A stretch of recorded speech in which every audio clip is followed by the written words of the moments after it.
मुळात मी ठीक आहे, आता मी कोकणात जर गेलो, कातळ आहे सगळा. कातळावर आपण बघतो पावसाळ्यापुरतं गवत येतं. ते गवत पण काय ती लवाळी असते नुसती, आणि मग पाऊस थांबत नाही, ते 4-5 दिवसामध्ये ती लवाळी उडून जाते. बांबू लागेल का तिथे? कातळ जर सोडलं तर कातळ सोडून प्रचंड जमीन आहे तिथं. बरं. आता isakal.com आहे देशातील नंबर 1 ची मराठी न्यूज वेबसाईट. प्रत्येक अपडेटसाठी isakal.com ला नक्की भेट द्या.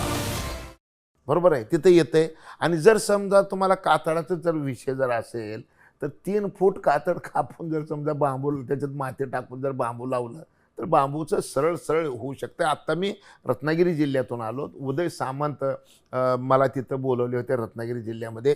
मी जिल्ह्यामध्ये फिरून बघितलं.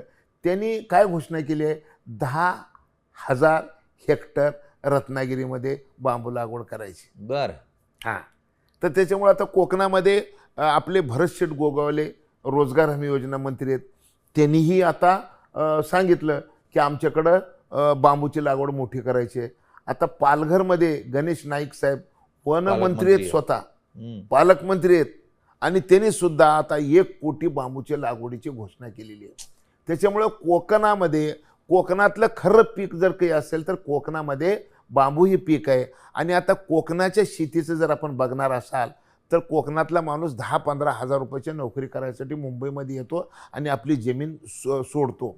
तर आता त्या सगळ्या म्हणजे माझ्या माहितीप्रमाणे 30-40% जमीन करायला तिथं आता माणूसच शिल्लक नाही, जमीन पडक आहे. तर या पडक जमिनीमध्ये आता काही लोकांच्या जमिनी अशा आहेत की आज्यालाच माहीत होती कुठून कुठपर्यंत, इथं नातवाला माहीत नाही का, तर तो तिथं जातच नाही आहे.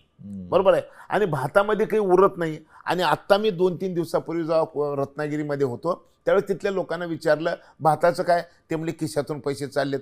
अरे मग तुमच्याकडे तर काजू येते, ते म्हणले 50% यावर्षी फुलं गळून गेली. आंबा तसंच झालेलं आहे. आत्ता तुम्हाला मजेशीर गोष्ट सांगतो मी, नारळ 50 रुपयाला झालंय.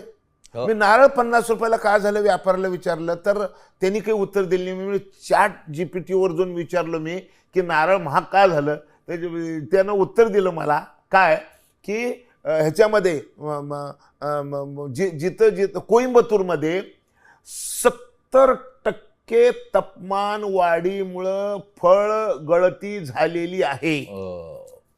म्हणजे बघा आता तापमान वाढीचे फटके बसायला सुरुवात झालेत.